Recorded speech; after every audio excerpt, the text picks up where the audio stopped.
And then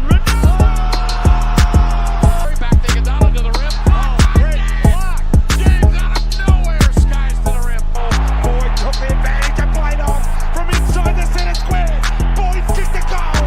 Boyd kicked the goal from inside the center. Here's Aloisi for a place in the World Cup. He's hands right back up.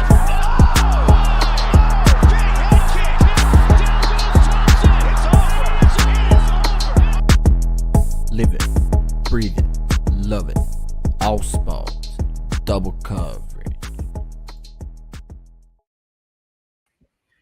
What is going on, ladies and gentlemen? Welcome to Double Coverage. Hope you're still living, loving, and breathing sport. I am Dom with the great man Sauce, and once again, pre-show, having a laugh. But how you going, mate? I'm well, mate. I'm well. It's good to be back, man. It's good to be back. You know what I mean? Get the W last night. Back on the court. Oh, yeah. 2 weeks away. You know what I mean? Yeah. Busted You're up back, leg. though. That's all right. We got out there. He's back. Yeah, it was actually pretty good. You came off the bench, set a few screens for you. I was pretty happy. I pissed you off too, which was also very funny. That's all right. Yeah, I love it. I love that it. shit. We get over it. But Dom, just remember when you on the inbound, you always you're gonna come back to it because bro, I've never fucking inbound you the ball like that before. I've honestly, for 3 years we've been playing together now, I've never inbound you the ball when they're full pressed. I've always given it to one of our other players. It's never been to you. So usually he'd flash away from the inbound and then I would actually throw it over the top. But anyway. I don't have the pace, mate, to run off. As soon as it let go of my hands, I literally try to grab the ball back because I've gone, oh no, he's cutting back to me. Anyway, besides the point, right. we've got a big show. We'll work on it. We've got a big show. Yeah, well, the screening stuff's worked really well for us, so we can't complain on that. That gets you some easy points. Oracle shot lights out as well last night, which also helped. The Oracle. He turned back the clock about 25 years. Made my job easy because I tell you what, they were easy to dribble past and get into the middle there, and I kicked it out to him a few times, and it was money for jam. It definitely was. We've got a big show. AFL, obviously, we've got finals coming up next week. We've got a bye week before finals start. We've got FIBA World Cup. We're going to cover. F1 was back, first race back. EPL, Saudi League, of course. You can't. It's a staple now on this show, mate, the Saudi League. It's on the agenda? Top 5 league in the world. UFC, we had Holloway. Holloway against Korean Zombie. And then we got Hobby Talk. Will be pretty short and sweet. Nothing to report, which is always good in the hobby. We got a couple. We've got a couple of things, but nothing like that's been mind-blowing. So anyway, we'll get started, Sauce, and we will start with the AFL. We'll just get to the last round of games. As we said, the bye week leading into finals week 1. But we have Friday night football. Dons losing by 70 to the Pies. You want to touch on this one? The game was finished at quarter time. Hallelujah, the season is over for Essendon. There needs to be some changes at the club. Let's hope. It was a step in the right direction this season, but we need to improve. And I went to the game expecting to lose pretty handsomely, Dom. I thought maybe, 6-7 goals. You said 6 goals on the show last week. Yeah, 6-7 goals. I thought we put in a bit of a valiant effort. Mate, we were down 8-9 goals at quarter time. Yeah. It was a pathetic performance. And look, what can I say? Good luck to the Pies in the finals. Should they, be able to go the whole way. But, yeah, they were definitely much, much better than us. And it was a bloodbath. It was. There should have been no black on the shirt. It should have just been straight red. Blood everywhere. You do have those ugly red shit tops that you wear sometimes. They're terrible. Let's get to the Saturday games. I went with the Hawks in this one, but the Dockers were too good. Win by 37 points. Then my mob, North Melbourne. 35-point winners against the Suns. What have they done, Dom? Suvlaki kicked 9. 9 hammers the Suv. Mate, I'll what have leave it they to done? you. I'll leave it to you. The ball's in your court with what you want to do with this result. You know where I'm going with it. I'm always happy when my team wins. All right, you always got to be happy. 18 games losing streak they broke. Is that You always got to be happy when your team wins. But there was a bit more at stake. The only thing, be Source. upset if they've broken an 18-game losing streak? Surely. I'm not upset. Oh. I'm not upset. I'm just hoping that West Coast take the Western Australian with pick 1, not Harley Reid. Because if they do, then it forces us to give up pick 2 with shit to get him if they threaten to take him. So if anyone's familiar with what he's talking about, if they actually lost this game, they would have guaranteed the number 1 draft pick next season. They've gone on and to win this game, which means absolutely nothing in the context of their season or their at all, and cost themselves the number 1 pick. So for that, Dom, you do what you got to do.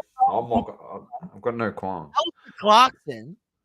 Oh, Alice, you giving it to Alistair Clarkson? Yeah, Mate, well, he was part of it because he could have done it. Hey, like the Suv had no chance of winning the Coleman. So why did the Suv need to play and kick 9 sausages? It's a valid point. It's a valid point.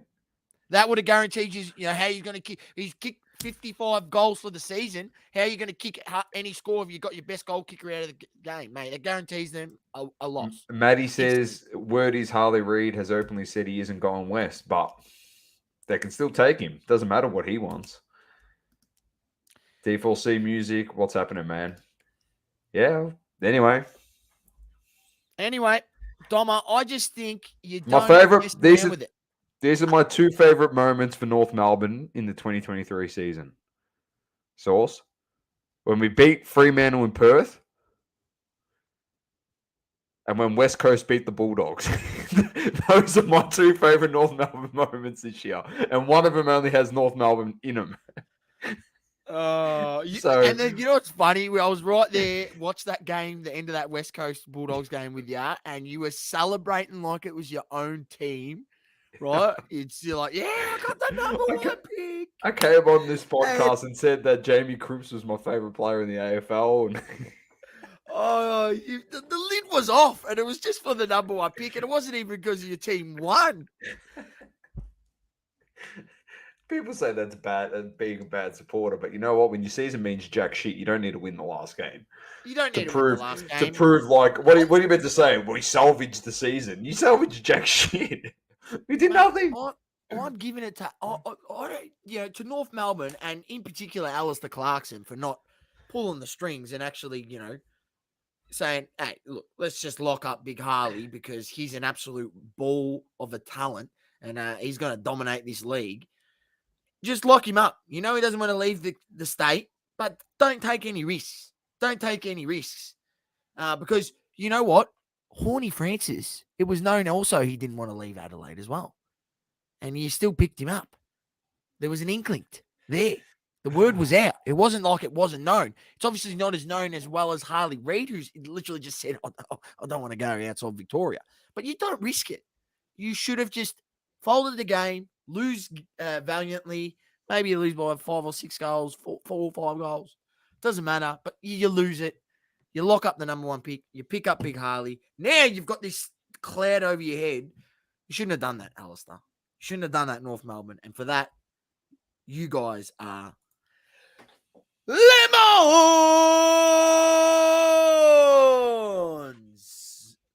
Just lock it up, man. He's literally, it doesn't mean anything. It does not mean anything. That win means people nothing. People said to me, you'd be happy your team any won. momentum into next season, you guys are delusional. Because I'm telling you, I guarantee you, next season, Kangaroos will be in the bottom 6 again. I guarantee you.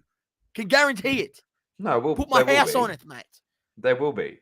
There will be. All right? It's not going to happen overnight. It's going to take a bit of time for Alistair Clarkson. You got to give him at least 2 years in the job. Yeah, 2 years, and you need all these young. Yeah, but you need the young kids to at least play 50 games minimum. 50 games, exactly. Which is 2 years. 2 years of football, and they have to not get injuries. What's going to happen? They're getting injuries. 2-3 years could take to develop some of these guys. So Anyway, it's going to take people time. said I should have been. It's gonna take time. People said, "Be happy, Dom. Your team won." I said, "Yeah, my team. I'm always happy when my team wins." But this time there was no point in them winning. And they're like, "Yeah, but your team won. You should be happy." No. What's it achieve? Losing the number 1 pick. We actually had what we needed to go forward, and now we're just anyway. Whatever. They're like, that's being a bad supporter if you want your team to lose. Mate, are you telling me that I give a flying you know what if we win a game after we lost 18 in a row? You kidding me? Like, mate, you guys need to go have a good hard look at yourself in the mirror if you're telling me that shit. You could give, right? Come on, mate. We lost 18 straight and you want us to beat Gold Coast. Stop it. Just stop it. Anyway, let's carry on. The Lions defeat the Saints by 12. The Dogs beat the Cats by 25. West Coast lose to Adelaide by 45. Tex kicked 9 in this. Wasn't enough to win the Coleman, though. Port Adelaide defeat Richmond by 31. The D's beat the Swans by 21. And the Giants got the number on Charlie Curnow, the Coleman medalist for 2023, by 32 points. And Toby Green, I don't know what happened, but a bit of an eye gouge or something. I don't know if he got robbed out. No idea what's happened. But yeah, I think it was Wiedering. I don't know if he's in a bit of trouble or not. With that result, we don't need to carry on about whose season did this, that. No one cares. We only care about finals. We'll preview this properly next week. I was so happy to see GWS win and the Doggies get kicked out of the finals. It was great.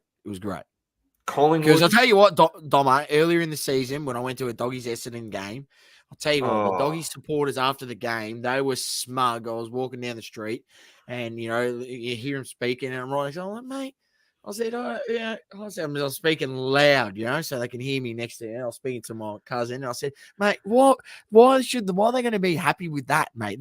We both teams played absolutely terrible tonight and they were just a little bit cleaner in the last quarter and kicked away.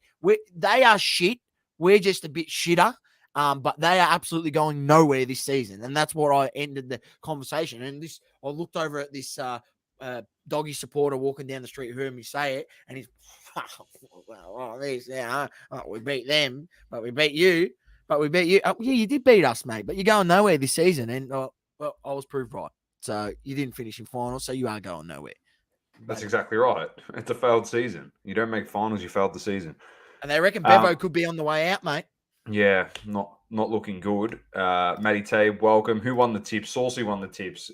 He gets to decide the stipulation of what happens off that. So, yeah, you get to pick what you want out of it.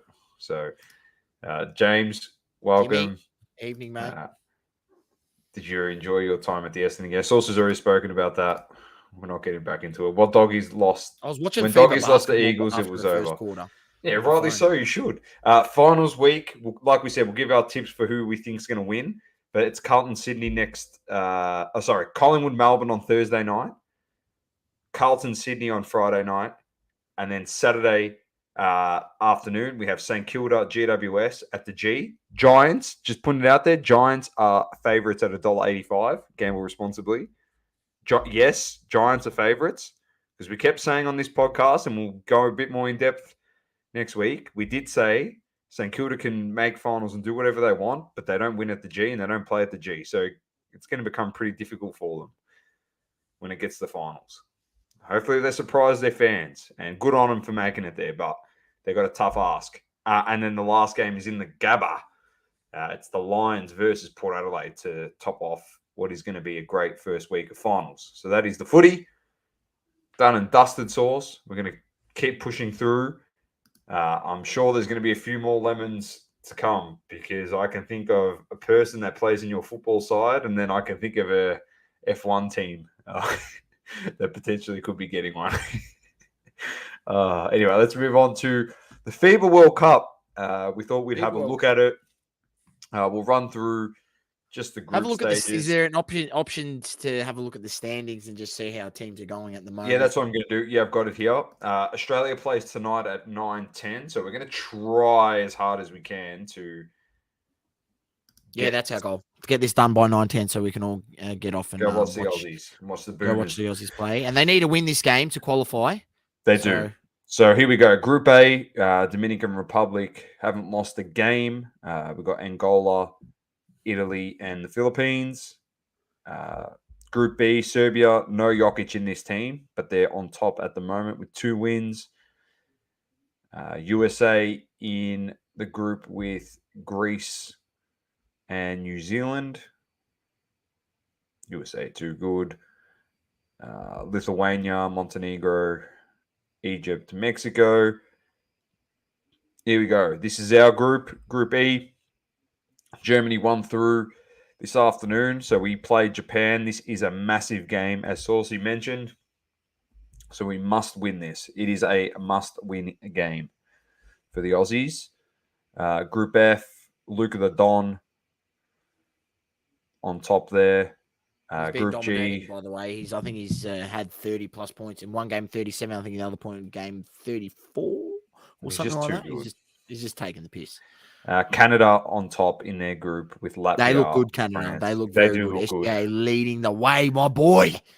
He does. SGA, RJ Barrett is in there as well. And they got another couple of NBA guys in there too. So here are the fixtures as they load. As we said, Australia play tonight, as well as the Philippines in Italy, Montenegro, Lithuania, Canada, Latvia. Oh, don't know what's happening there. Next time the United States play is tomorrow at 6:40. So good time for Aussies. Get home from work, sit down, whilst the United States slap Jordan. And Luka the Don plays at 9:30 tomorrow night against Cape Verde. He probably won't play, is my guess. Yeah, I think, if you click on them, if you see the standings on it, I think they might have already qualified, so he might play. Yeah, they've qualified. If not, yeah, doesn't play. He'll hardly lift a finger. Doesn't have to. But we'll cover that as it progresses throughout the tournament, out of the group stages into the knockout phases. All right, Saucy, EPL, straight into it. The scores from this week. Tough week. Match week. Yeah, I know. Match week 3. We had Chelsea defeating Luton 3-0. A long season for Luton. Yep. Super Ange Postecoglou gets the 2-0 win over Bournemouth. Good win for them. Man United come back from 2-0 down to defeat Nottingham 3-2. I got a few things I need to say on this one, Sauce. Well, just one thing. Actually, a few things. Luke Shaw's hurt, as you might have heard. He might be out for a few weeks or a month, or we're trying to sign a replacement. This is the first thing. What's happened to Malakia? I don't know. We're trying to sign Cucurella from Chelsea. That's the first thing. I don't know what United are doing. Ten Hag's actually lost the plot. You already took one Chelsea reject, just like I said. I said it to my mates because they were bagging the shit out of United when we were down 2-0 against Forest. And they said, Ten Hag's the saviour. And I said Ten Hag was the right way to go for manager in terms of like a game style. But I said I couldn't give a shit what happens to Ten Hag anyway. The moment he ostracised Ronaldo, I was just like, whatever happens to him, to be honest. Like, he bagged him, and then we signed Wout Weghorst, and he scored 1 goal. And everyone was bagging Ronaldo because he couldn't score. But his replacement was a dud. So, and you didn't like him because the quote was that he's like, we need leaders to stand up in the change room. And when Ronaldo stood up in the change room, he didn't like it coming from him, and he told him that he was in charge. So, he's become hypocritical. So, anyway, whatever happens, happens. But United come back, win it. The second thing, which is probably should be the first thing and the most important thing, when we went down 2-0, we played, whether it's playing against Nottingham or not, the football that we played was actually phenomenal. The tiki-taka, passing, flicks to get in on goal, taking shots, fast play football Sauce. The thing that I tell you every week, we just hold the ball and we do, like the set piece where we scored the second goal, where Fernandes kicked it across goal to to Rashford, who then chipped it back in the box to Fernandes, who headed it across goal to Casemiro for the tap in. We tried all these awesome things as a football club because we're down 2-0 to Nottingham. Why don't we just play like that from the get-go and just bury teams? Like you play that type of football, which was unbelievable, you will actually kill teams.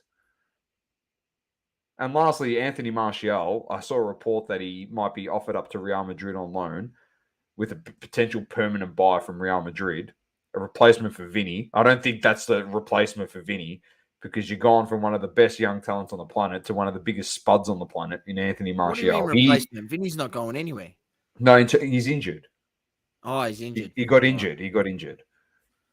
To replace him while he's injured. Martial is not up for it. Like, he's finished. He's no good. Didn't even get started. Positive says put Fred in the back line. Unfortunately, we sent him to Fenerbahce. So Fenerbahce, yeah. Plays in the Turkish league now. Plays in the Turkish league. Broke our heart. He broke Sauce and I's heart, Man United, when you sent him over there. And we wish our Fred all the best, man. It wasn't bad. He would have been I good. like him more than McTominay. Come off the bench. Yeah, better than McTominay. Let's get back to the results. Wolves defeat Everton 1-0. Palace 1-1 with Brentford. I'm keeping your game to last. Brighton West Ham 3-1 win to West Ham. Good win by them. Man City defeat Sheffield 2-1. Saucy was losing it on the Off the Grid pod. Sheffield literally choked. They had opportunity, and someone must have watched the Arsenal game because he tried to imitate a player when he was trying to shoot for goal off a cross. Villa defeated Burnley 3-1. Liverpool get the 2-1 win over Newcastle. Fantastic win for them. And the last one, because I want Saucy's take on it, 2-2 draw Arsenal versus Fulham. Well, first of all, the Liverpool-Newcastle game was pretty crazy. I did watch that. It was nuts how they came back. Obviously, if anyone doesn't know, Van Dijk copped the red card in that game, and they came back from 1-0 down and ended up Darwin Núñez came on and scored a double late in the game to actually pinch it 2-1. So just crazy that they came back with 10 men. And Newcastle, I mean, they just struggled to break down Liverpool and bury that second goal. They had a number of chances and they didn't take it. So they got what they deserved in the end because they should have, been multiple goals up. They had chances, they didn't bury it, and unfortunate for them and fortunate for Liverpool and Jurgen Klopp.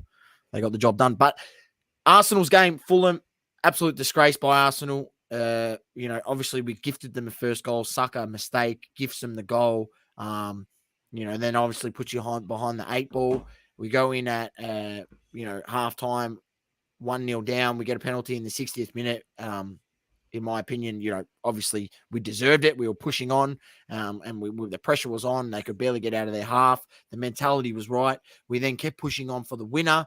We get to the potential winner. We get the goal. We go up 2-1, and then all of a sudden, after we'd done all this pressing, we allowed them to play some football with 10 men and allowed them to play up the park. They got a corner, which came from a mistake where we should have just cleared the ball and we tried to play out from the back when we just went up 2-1, and we should just, no fuck around with it. We're playing 10 men. Let's just, secure the win. We were lucky to get away with this one 2-1, especially the way we played. We didn't play our best football until we had to, because in the first half, we didn't play very good when we went a goal down. We didn't move the ball fast enough, Dom, and that it's never a good sign. We're not making that defense work. But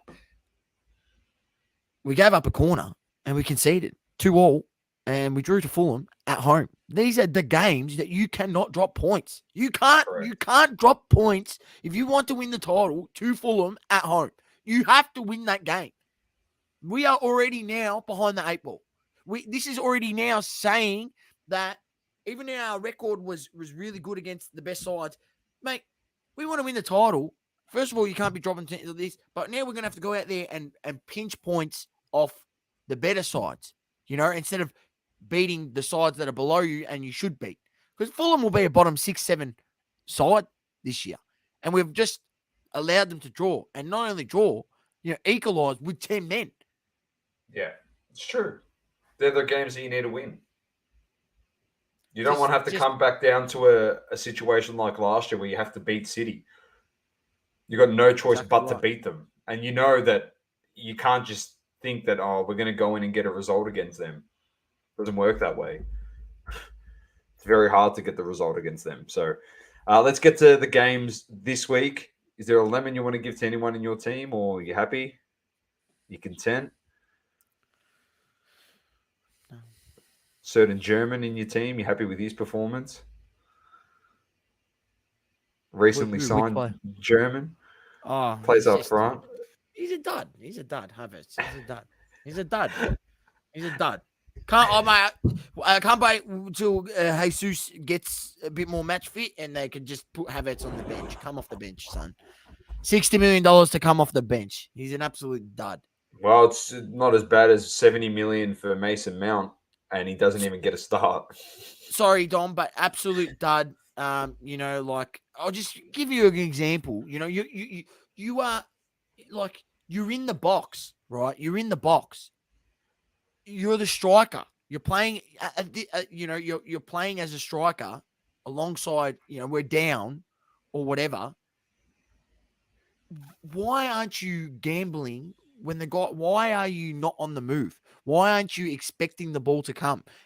As a player, when that ball's in the box and your guys, you might need to expect it that it could come to that spot where there's space. Ball flashed across the box. Two times. One time, all he needed to do was just get his boot on it, and he missed it, right? And the second one, no anticipation that the ball is that maybe the defender might fuck it up and miss the ball, which is what happened, or it was a good cross. It went through the defender's legs, and no, he didn't gamble and run behind the defender on the back post. He literally would have had a tap in. We were really tapping past the keeper, past the defender. Tapping on goal, easiest goal he's ever scored in his life. He just stood there flat-footed. Like, have you played football your whole life? Like, that's like when a guy's going to the, crossing it and he's getting to the line and he's going to cut it. Mate, you got to expect that the ball is going to get to that spot. You got to get there.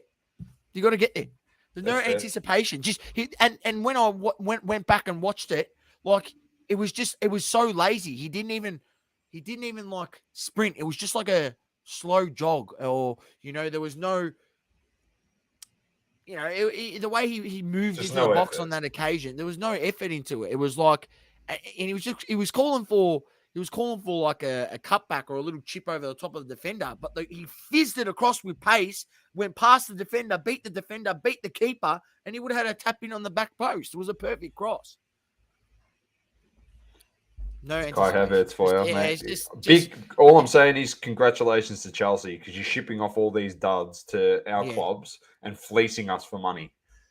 So you're absolutely fleecing anyone that takes a player from your club. Yeah, let's get to Cucurella's next. Correct. And United also said that they don't want to give up Maguire now. So anyway, no. Match week 4. No, we're not talking about United. Forget about them. I'm over them. Luton versus West Ham. Sheffield versus Everton. Brentford, Bournemouth. Burnley, Tottenham. Chelsea play Nottingham. Manchester City versus Fulham. They'll show you how to beat them, Source. Brighton versus Newcastle. Crystal Palace, Wolves. Liverpool, Aston Villa. And then 1:30 in the morning on Monday, Arsenal versus Manchester United. Game of the round, you best be sure, will be on a stream. Yes. 1:30 kickoff. Is the F1 this weekend? Don't tell me it's going to be an F1 into it. I think there is F1. I'll get to it in a second. Before we get to that, though, mate, we've got to get to the Saudi League, mate. We've got to get to the Saudi League, the best Saudi top 5 league. It's better than the French league. I'll tell you that much. Let's get to the results, because you love my Al's. Al Waider defeated Al Tay 3-0. Al Hilal 4-0 over Al Raid. Al Khalij 1-1 with my favorite team, Al Ettifaq. Al Ittihad FC, which is Benzi's team, 4-0 winners over Al Riyadh. Al Akhdud lost to Al Ali 1-0. Al Ali is, its team, isn't it? Gerard's team. No, it's not. That's not. Which one's he? Anyway, I'll work it out. Alfea. Is he Eddie Fark? It's a green logo. Yeah, that's what Ali's green. It's either that or Al Khalij. Look it up. Fact check me. I'll find it. Fact Alfea check. Alfea 0 with Al Hazem. Al Tawun 1-0 over Abba. Al Shabab 1-1 with Damak. And Al Nassar Al 5-0. Ettifaq. It is Al Ettifaq. There we go. Yeah. There we go. And then Al Nassar 5-0 winners over Al Fateh.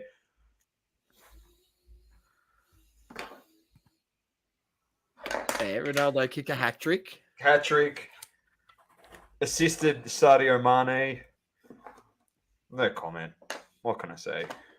What other news have you got about the league? What else is happening? No. There's a few more. There's a few more games. They started okay. match week. Match week 4 started. So Right, that was match week 3. So match week 4. There's been 4 games played so far.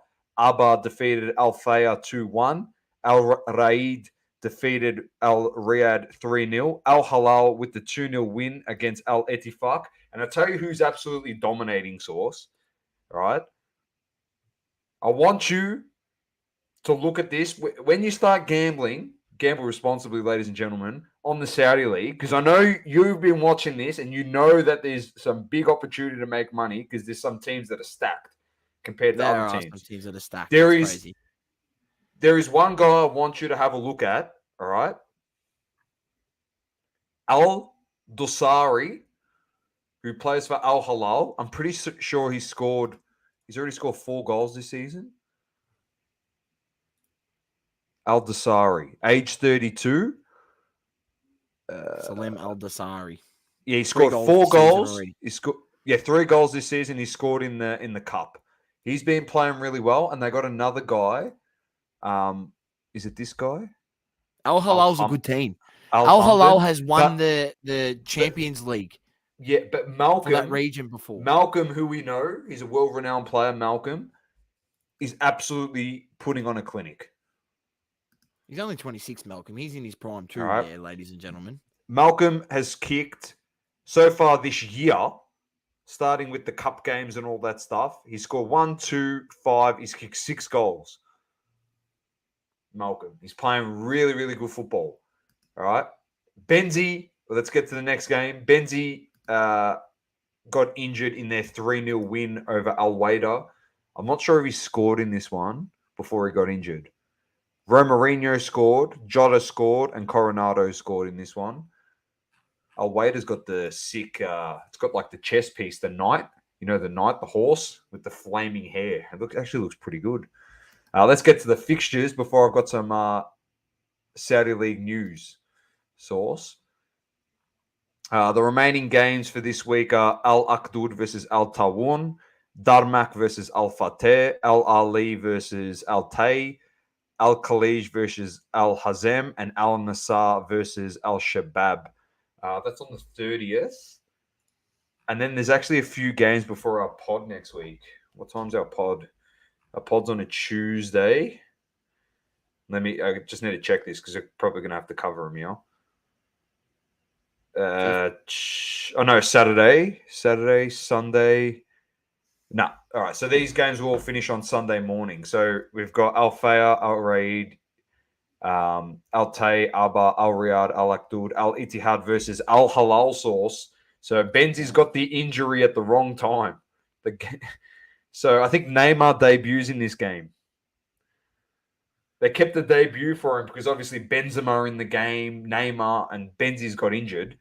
You might have to look up what Benzema's injury is. I'm not sure what he copped, but he was limping off the ground. I'm not sure if it's a hammy. Al Fateh versus Al Ali, Al Hazem versus Al Nassar, Al Shabab, Al Khalij, Al Ettifaq, Damak, Al Tawun, and Al Wada. Those are all the games. It is just a soccer fest in the Saudi League, ladies and gents. And I've got news.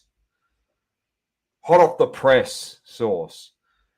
I'm not sure who this team is. I'm not sure if they're called something different in the Saudi League, but Al Arabi. Arabi. You might have to fact check this here because I'm not. Do they go under a different name on the Saudi League? Are you able to check that for me? Because Marco Verratti, who plays for PSG, Italian national player, is potentially going to get a move to the Saudi League and go play for Al Arabi. Because I look through the league, there's no team called Al Arabi. I don't know if it's a second division.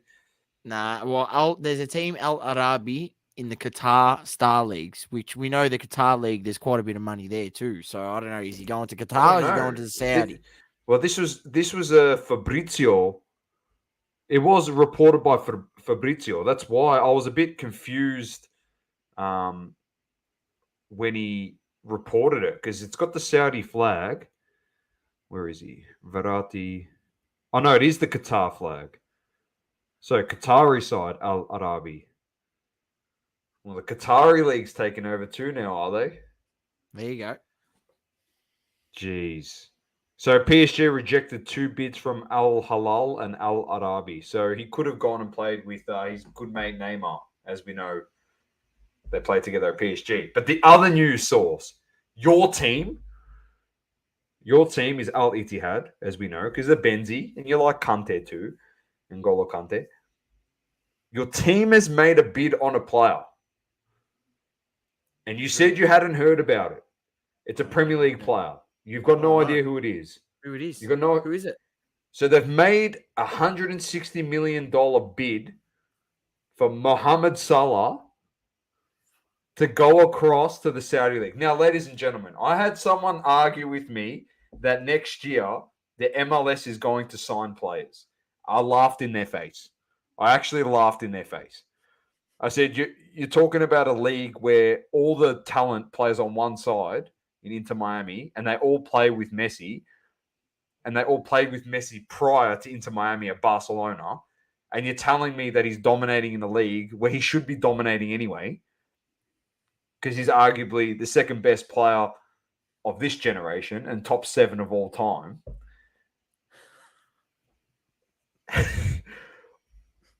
They said to me they're going to sign all these players. When you tell me the MLS has $17 billion to spend in the next 5 years, I'll believe they're signing these players.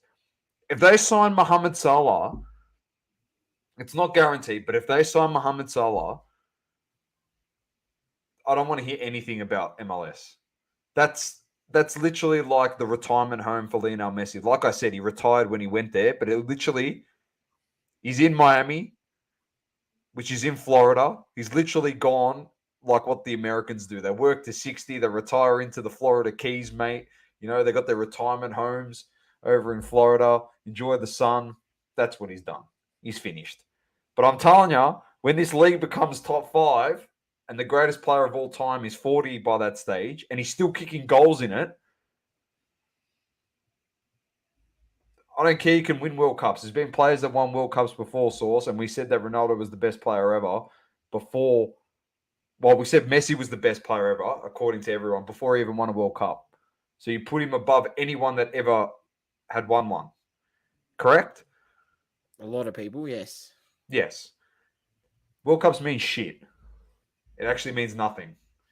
Mbappe's got one. Pogba's got one.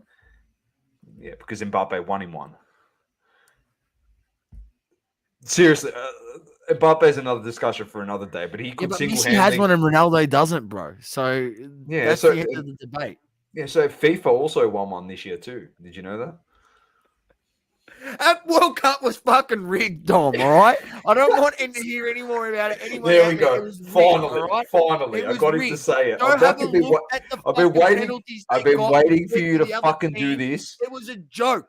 I've been waiting for you to do this since December last year. I've watched and there's people who have gone back. This is the thing. You can't get away with anything anymore on the internet. People have gone back and literally there's highlight clips of people putting the penalties that they got and then putting examples in other games in the same World Cup that other teams did not get, that Argentina did get. So tell me how. And there's VAR in all the games. VAR in all the games. And I'm talking about VAR calls. I'm glad. I've been waiting for you to say this. I've been waiting for you. Nothing was given to the other teams. I've been baiting you for fucking 10 months to say that. Because you think, because you think, I know, because every time this comes up in discussion, it's a Ronaldo Messi thing, and you just like, Donna, shut up with the Ronaldo Messi thing. But I'm glad I said FIFA won a World Cup too, and it triggered you to just say they gave him.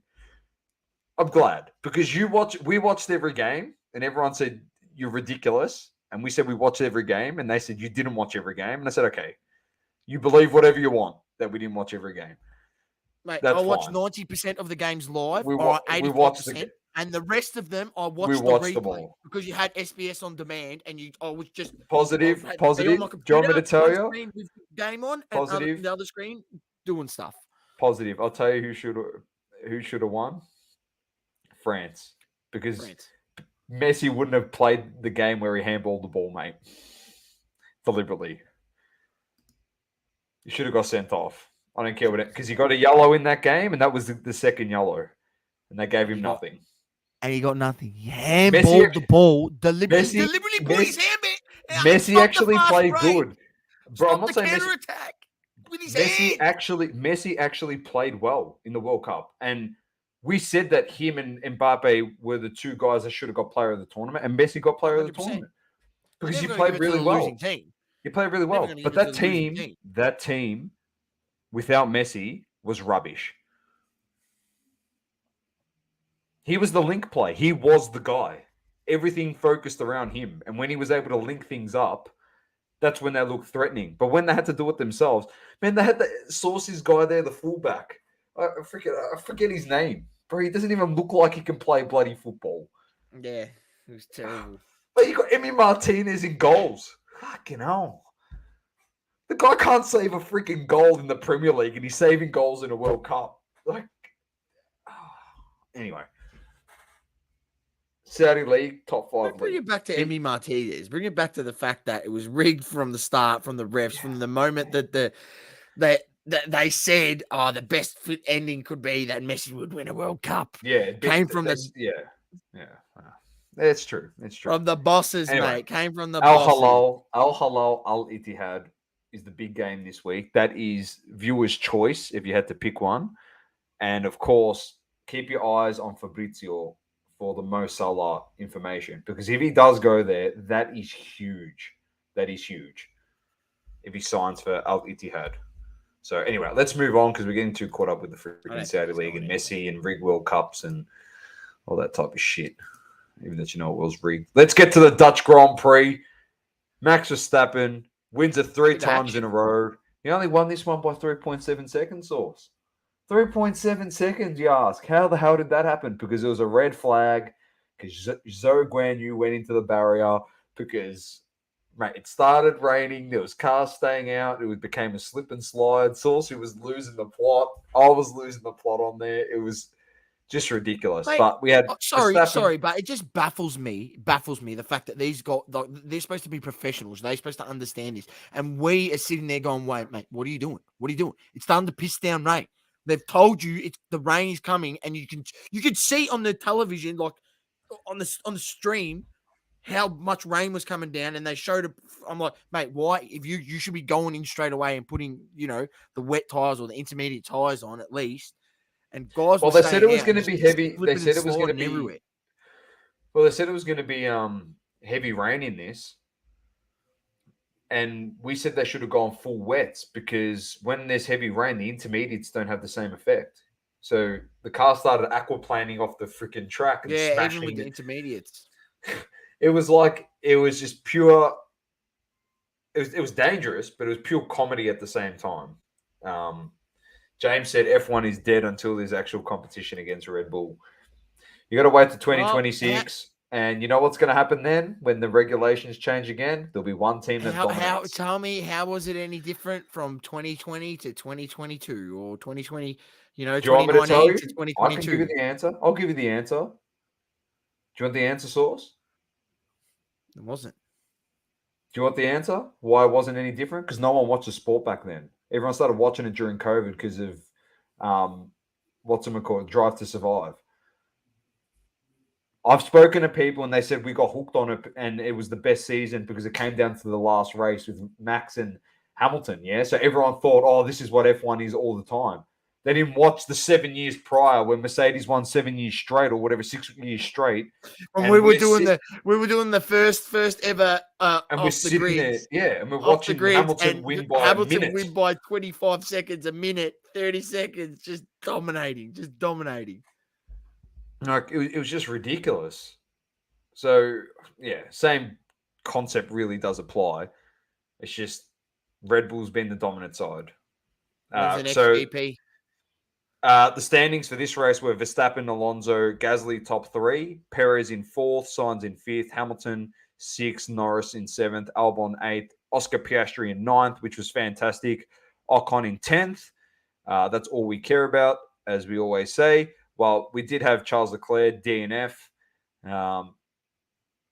Nice lemon moment. Called Charles Leclerc in Ferrari. Forget who was it in the. It was Magda. It was Magda who's joined us. Magda goes, oh, I see Ferrari finishing in the top 5 or top 4. I think he said Leclerc, unless Ferrari have a lemon moment. All it took 3 was laps. 2 laps for it to start raining, for Leclerc to come in on the 3rd lap, to pit, get the car up on the jack, and there's no intermediate tyres, mate. No tyres. They've called him in. No tyres out, ready to put on the car. He's just sitting there like a bubble, like an absolute clown. He's like looking around going, stop having And this the guy's singing. running with the tyre out of the car. They're literally throwing the tyres out of pit lane. What are they doing? Oh, I'm blown away by just the incompetence and how shit that team is. But nice shout out to Liam Lawson, who replaced Daniel Ricciardo, who broke his wrist. He's from New Zealand, so he's pretty much an Aussie. He's the second rate Aussie, to be honest. New Zealand, we claim him all the time. So anyway, shout out to him. He finished 13th in the AlphaTauri, so good effort by him. And yeah, very well done. So good work. The next race is, oh my days, Italian Grand Prix this Sunday, the 3rd of September, to lead into Arsenal versus Man United. It is the Autodromo Nazionale. It's Monza sauce. It is Monza. Ooh, Monza. Big race. Ricciardo is okay. He had surgery and he's all good. They did confirm AlphaTauri that Lawson will drive for them up until Ricciardo returns. So however long that is, he's going to be driving for him. So good confidence in it. By him. Yeah. Good off. Yeah, him? definitely. Definitely. So yeah, Monza up next. Saucy, over to you, UFC. Max Holloway versus Korean Zombie was over this weekend, Doma. And before we get into it, let me just tell you, we have the best damn sponsor in the business, Roll Clean Soap, your number 1 in MMA, BJJ, and martial arts hygiene. Don't be the smelly guy at the gym. Roll in with confidence and destroy the competition.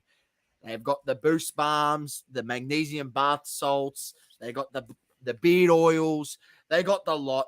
Check them out, www.rollclean.com.au. Use the code double coverage at checkout for 20% off your first order. The soap's good for the lot. You can use it for shaving. Keeps you every bit of you nice and fresh.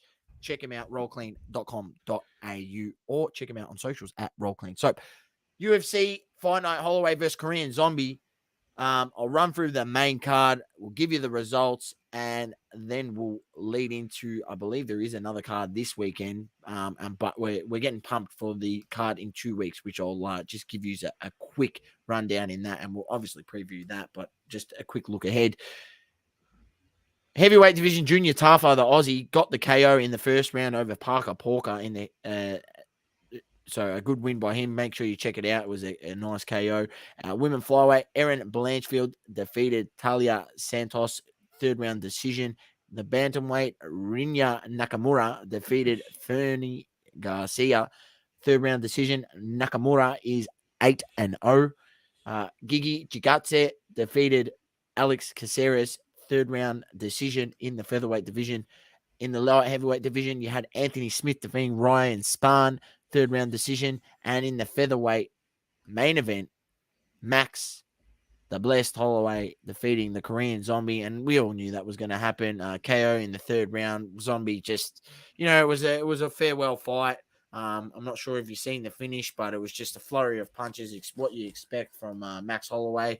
And in the end, he actually had him on the ground. He could have hit him with probably another couple hammer fists, but he sort of stopped, and the ref just stopped the fight. It was rightful so. Rightfully so. It wasn't an early stoppage or anything. It's just Max Holloway having a bit of respect for the man that is Korean Zombie and the wars he's been in this organization that is the UFC. So obviously props to him and props to any man that gets into that octagon and puts in on a show for us fans and puts their life on the line, ladies and gentlemen. That's you got to realize that, because it can be one punch, one kick to the head, and they might not wake up.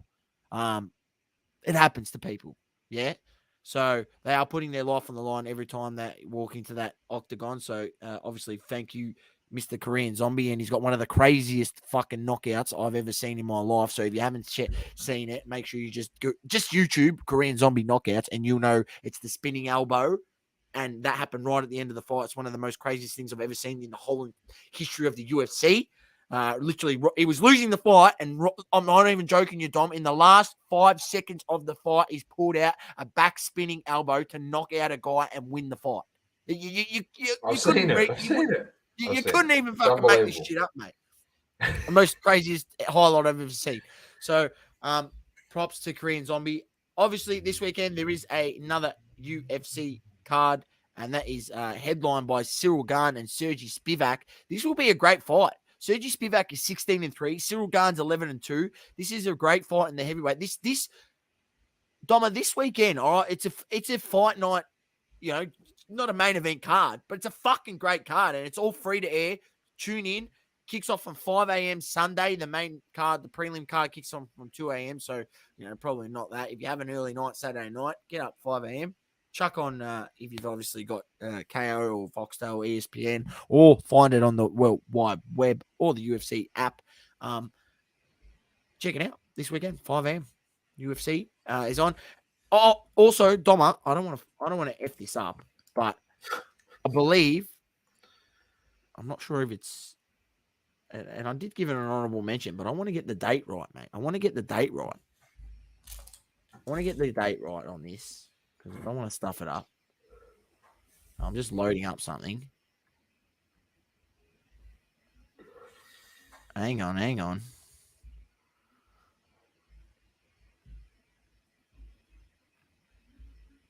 Oh, is this the right promotion? Oh, I'm not exactly sure. Who's fighting? All right.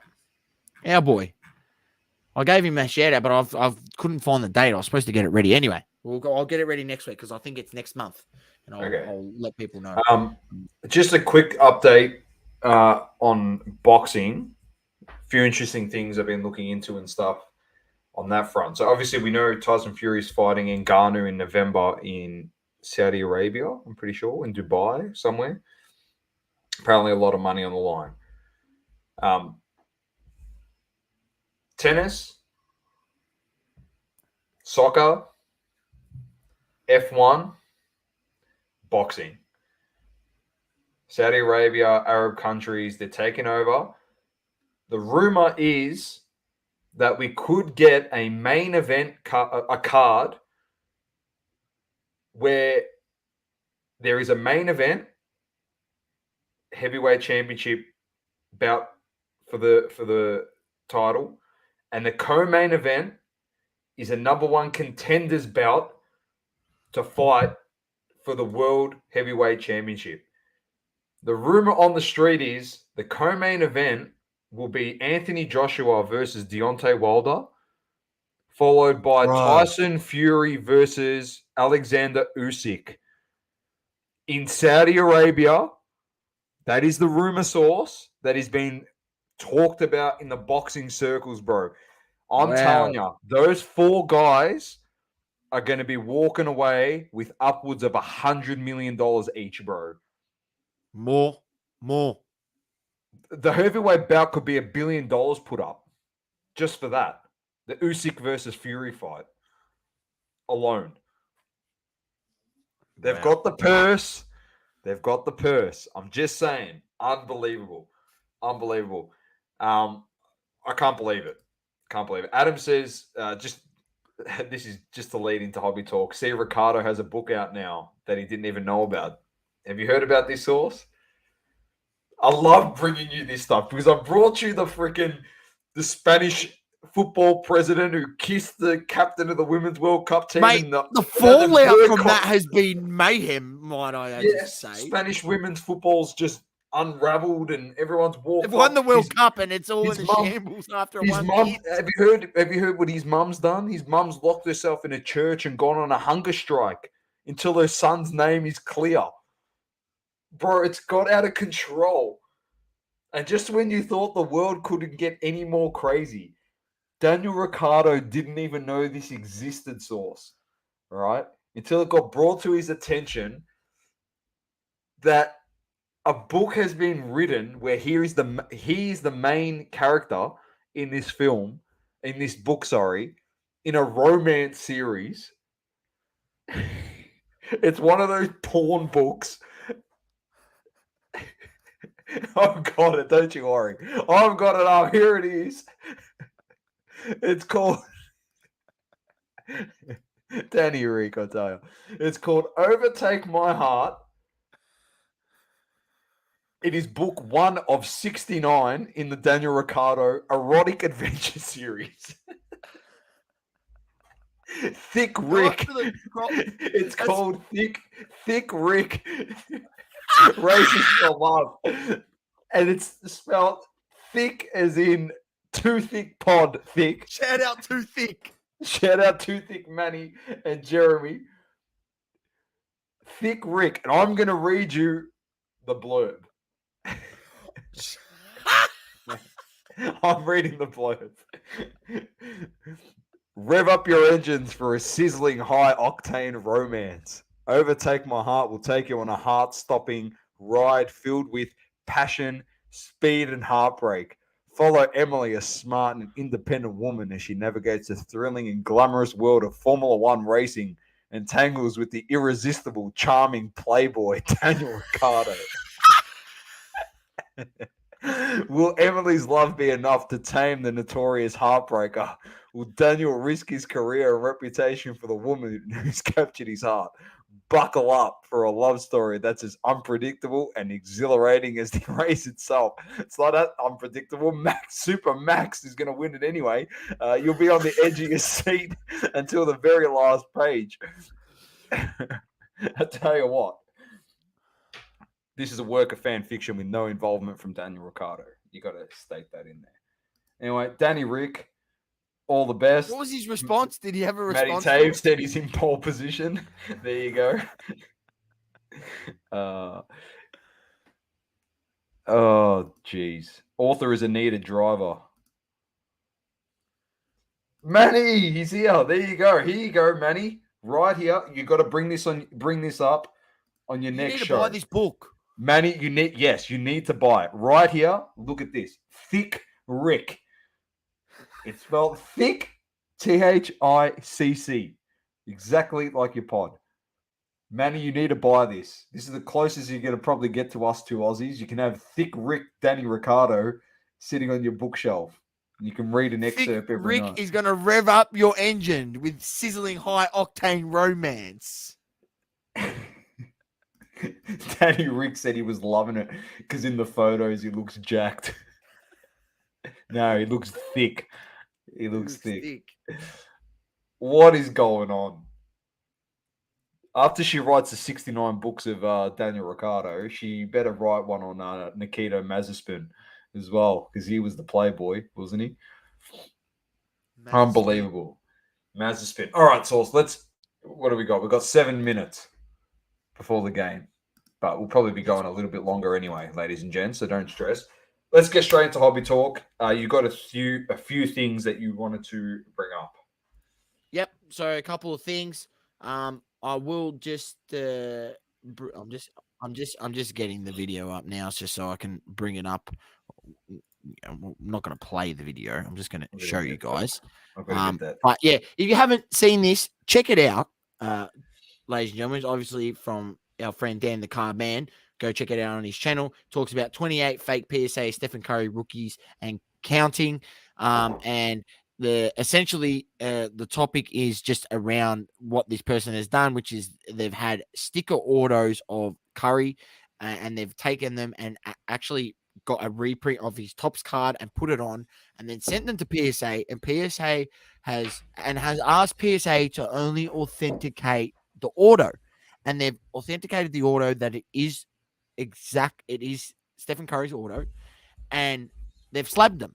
Now, it gets dubious here because they're not stating that the card's a reprint or a fake card, right?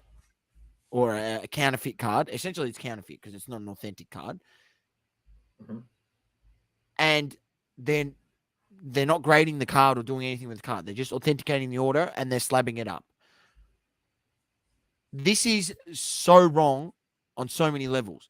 The fact that they're allowing an aftermarket auto that's was not meant to be in there just be stuck on. First of all, that's the first issue that's wrong. You should only allow on-card orders that are in-person signings from certain reputable companies that run these sorts of things that you know of.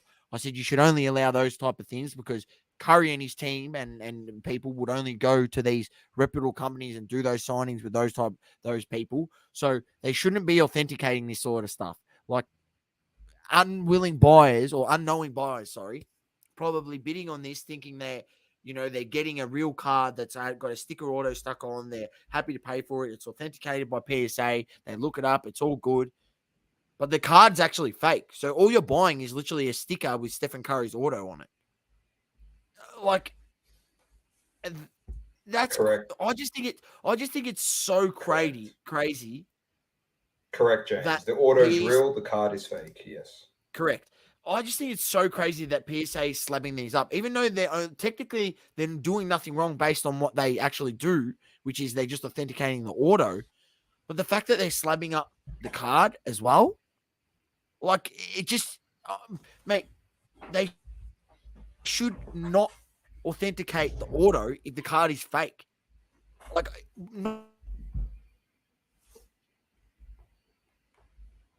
when it's rookie card, like. There'd be certain things, I mean, they could probably make, I don't know, let it slide, certain things, but not something like this. Not something like this. I'm just trying to think certain things, or what's an example I can think of. I don't really know. But not, if it's not pack pulled, if the card's fake, and this is not a pack pulled normal thing that this would be pack pulled with a sticker auto. There's none. They shouldn't be authenticating or even slabbing it or putting their name to it. They should just be saying, no, send back. That's it. Decline it. People pay all these. People pay this premium for PSA. People pay all these crazy upcharges for PSA. PSA is the only one with this guarantee. What guarantee are they giving here? They're slabbing it up. If someone doesn't understand the difference of the stab of what the slabs mean, and buys it thinking that the card's real because he's looked at Stephen Curry rookie cards and he's saying, oh, yeah, it looks pretty recent. So hasn't done his research on how to spot fakes. And I think there's, certain things. I think Dan actually in his video shows a page where it explains how you can potentially spot fakes. So you can check that out as well if you watch the video. Why I don't understand it. You pay all this crazy money to them. Why do they need that extra? Why do they need the extra $50 to authenticate that auto? Why do you need that extra little $50? PSA. Like, you're not helping collectors in the slightest here. This is actually could be fooling certain collectors out there. And don't get me started on the obviously the marketplace where where a lot of these have been sold. Shilsteins. So, he's all above board all and I'm legit. saying, So it runs deeper. Who knows who's doing these type of things? Because who knows? Stephen Curry's probably done, autograph signings, autograph sheet signings. I'd be assuming his autograph would be somewhere around 200 USD to 350 USD an autograph, somewhere around there. And they're authenticating these and selling them for 600 to 700, 800. Now, if you're getting him to sign an autograph sheet for $200 to $300 a pop, based off what other people sort of charge, other guys that I know charge out there in the space, they're doubling their money easy on every autograph. The upcharging and all that stuff is just a joke with all that stuff. It's actually ridiculous. Funnily enough, I went and had a look at a video on Dan's page, which was like, it was a favorites video, one of those, like a recommendation one, and it was from 7 months ago. So I thought, oh, you know what? I want to go back and click on this video. And I want to watch what he's spoken about. And it was about a Michael Jordan rookie card that got sold in a lot at the time. And that when you sell cards in lots on eBay, it bypasses their authenticity guarantee. So this guy spent $34,000 on this card, bought in a lot. It was from PWCC, I think, while it was still on eBay. I'm not 100% sure on that. PWCC was involved in the auction house. He bought it from there, and it was linked to eBay, whatever it was.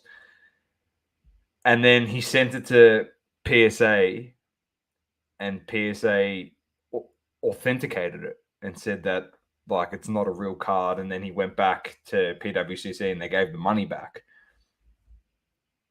But, like, fast forward, the stuff still happens. Like, you got all these fake cards still being sold. You got cards being signed by these guys.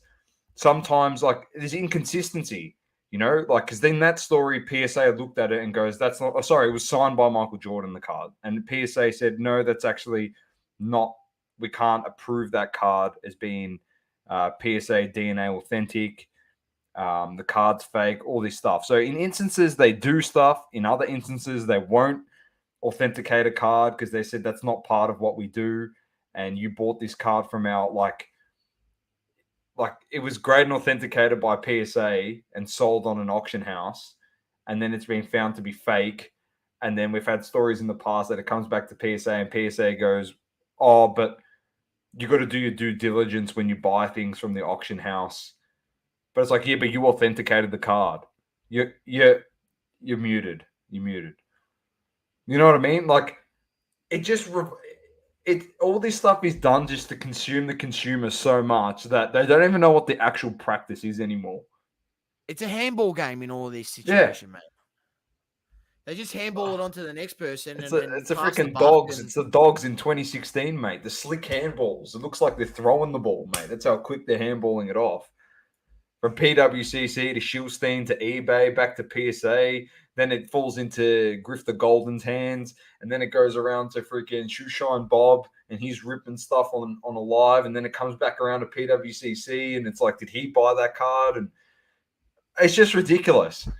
This person comes out and goes, I owned about 25 of this card. And I paid $400,000. And I've got 30 of this. Like, man, it's actually ridiculous. I understand it's great for the hobby when we're promoting cards, but you're going to remember a lot of the time when the hobby's getting promoted, it's for a lot of this high-end stuff. And that's where all this shady shit happens, is on the high end. You're not seeing this shit happen on a $5 card, like, to these extremes. Yeah, shady stuff does happen because that's people that are desperate for money. So they're selling lots, like $10 card, $10 lots, and they don't send you the cards, and they take your money and all that type of stuff. We're not saying shady shit doesn't happen, but all the crazy new shit that happens in this hobby is always high-end cards with all these influencers. Yeah, it is. Or it's a card pumped by the influencer and then bought by someone that's got money who's a hobbyist, and they get fleeced. Like, It's just crazy. This story here is a joke. Like, I just don't know what PSA is doing in this instance. Allowing these to be put on the market. Sorry, I just don't understand it. Your boy Brian, Brian Gray also is it Brian Gray from Leaf? Yeah, step down. Step down. That's sad news. Sad news, Mr. Sad Brian. news for Leaf. Yeah. You got anything else you want to rant on? Is there anything you really want to rant on? Lose the plot over?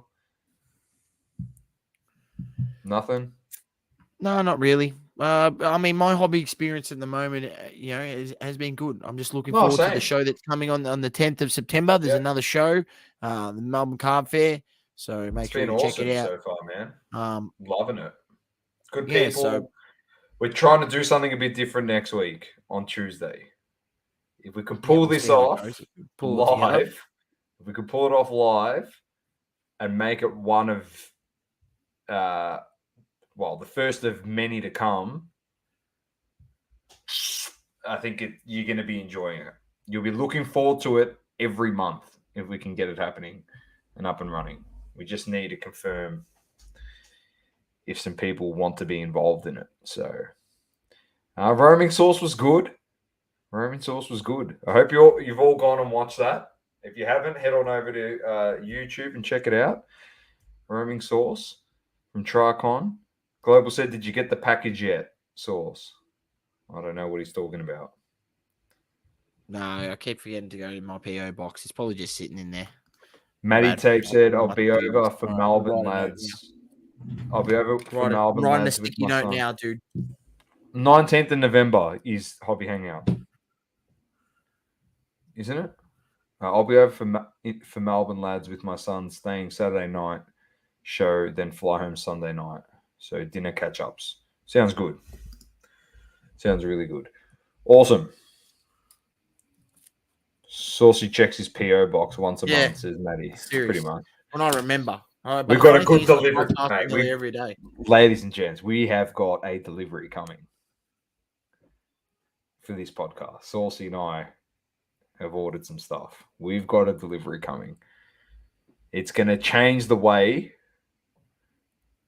that certain parts of the world view our podcast, and we're hoping that they sign us up so we can retire and do this full time. That'd be great. It's the ultimate. Just imagine how much fun that would be, a daily show, and just get into everything. It won't just be sports, just be everything. It'd be so funny. It'd be ridiculous. Anyway, on that note, we've got no more hobby news. Go watch the Boomers. Go support the Aussies. And let's hope they get the win over Japan. On that note, keep living, loving, and breathing sport. I'm Dom with the Great Man Sources Double Coverage. Peace. Thank you for tuning in. Please don't forget to leave a review on the Apple Podcasting app. Also, follow us on socials.